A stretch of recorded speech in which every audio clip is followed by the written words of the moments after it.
What's going on, everyone? It's Crypto Coleman, y'all, and today we're gonna look at Ethereum's little brother Matic Network, and I'm just gonna do a little breakdown of what Matic Network is. It's like a little explainer video.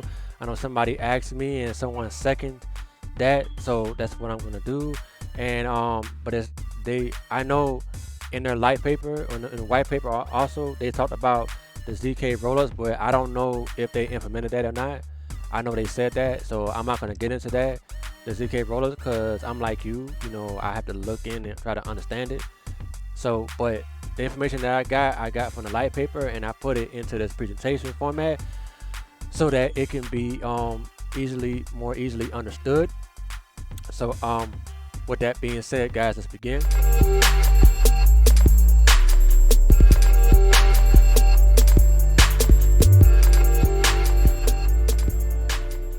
Alright guys, so here we go. So let's get into this right here.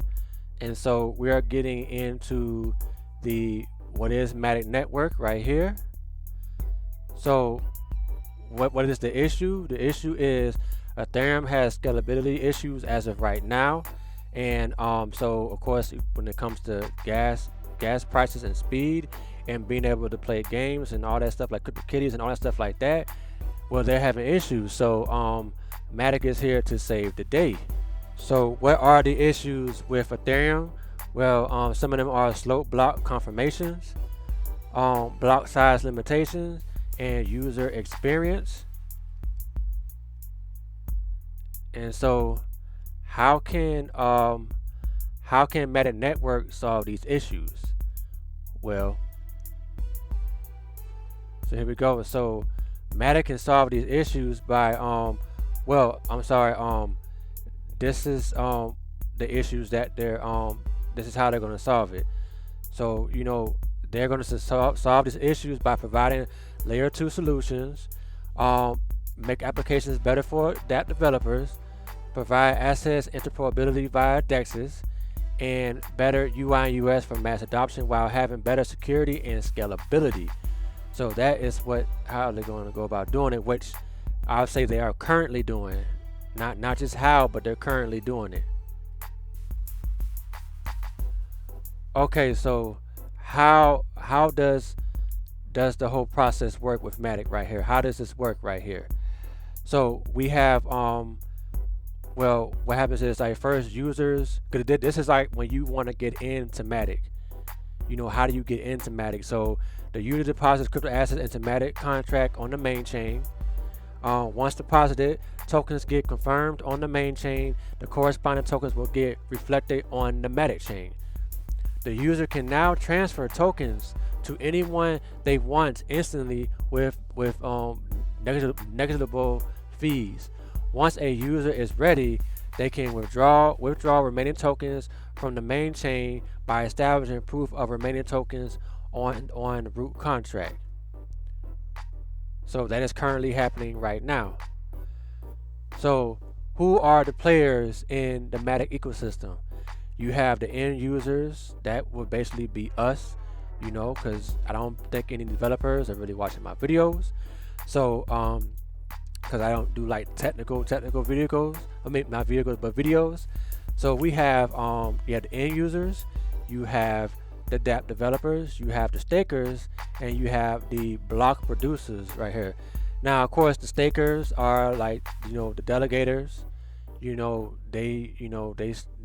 the validators, whatever how you want to say it, and the block producers are the people that produce the blocks, obviously, on Matic. And of course, you have the dApp developers, and they create all the dApps that we want, like the games, the DEXs, and all the other things that you will get on Ethereum. You will get that on Matic. And the end users, we are the users, the consumers. So this is an example of how Matic works on top of Ethereum. And as you can see, you have the block producers, and you have the proof of stake, and you have the Ethereum main chain. And so I'm taking this from the light paper right here, and it says that Matic uses a dual strategy of proof of stake at the checkpoint layer of the blockchain checkpoint layer and the block producer layer to achieve faster block times while ensuring high degree of decentralization by achieving finality on the main chain using checkpoints and fraud proofs, which is security. Anyone can stake their Matic token on root contract to become a staker in a proof of stake checkpoint layer. This provides a high degree of decentralized base layer for a Matic chain and ensures liveliness of chain. At the Matic block layer, which I believe is the block producers, we have block producers, of course, selected by proof of stakers on the base layer, who will be creating the blocks. To achieve faster block generation times, the block producers will be few in number. This layer will achieve 2-second block generation times at extremely low negligible transaction fees. So I know I've seen a guy, he talked about this on a video, and he talked about, you know, I guess how this can create it be an issue if you only have like a small number of block producers.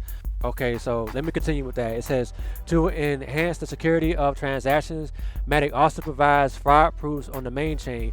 This mechanism enables any individual on the main chain to submit the details of the transaction which he or she thinks is fraudulent. If the challenge is successful, the stakes of the parties involved in the fraud are slashed, and the challenger receives the slashed funds as an incentive to detect the fraud. This can be considered an ever-running high-reward bounty program for any parties who want to investigate the veracity of the transactions on Matic network. But I'm pretty sure that, you know, that I think the block producers are voted in some kind of way. Okay, so I know someone brought up that there's only a few of them. So let's go to the next one. All right, so here are the use cases, which is happening right now on Matic. You got payments that are happening on Matic. You got identity. I've seen something about that. Of course, you got decentralized exchanges. You have securing personal data that's being done, games, and you have lending on Matic. So that is going on with Matic. All right, guys. So we are here, and basically this is like the founders right here. And so this is like we have the CEO right here, and Janiti, I think his first name is pronounced as Janiti, and I'm not going to pronounce the last name, but that's one of the founders. So that's the CEO. Then we have the COO right here, and we got Sandeep right here. I'm not going to say his last name, but this is the COO. And he's a founder, and we have the last founder right here, because these guys are from India. This is the CPO, which is Anurag.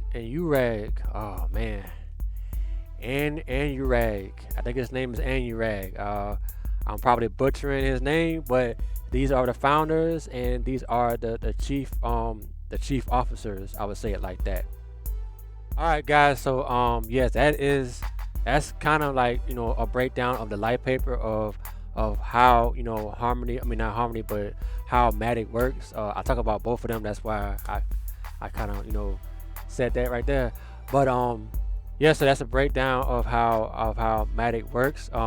If you want to know more, I will provide that in the links below, so you can look at the white paper and the light paper for yourself. But I know Matic is actually doing what it promised. So it's doing it. It's doing what it promised. And so that's why I think it should be up there with Polkadot in them. And I also think the other one, Harmony, should be up there too. So let me know in the comments below what you think about this, guys, and has it helped you understand Matic a little bit more. And with that being said, you guys have a good day.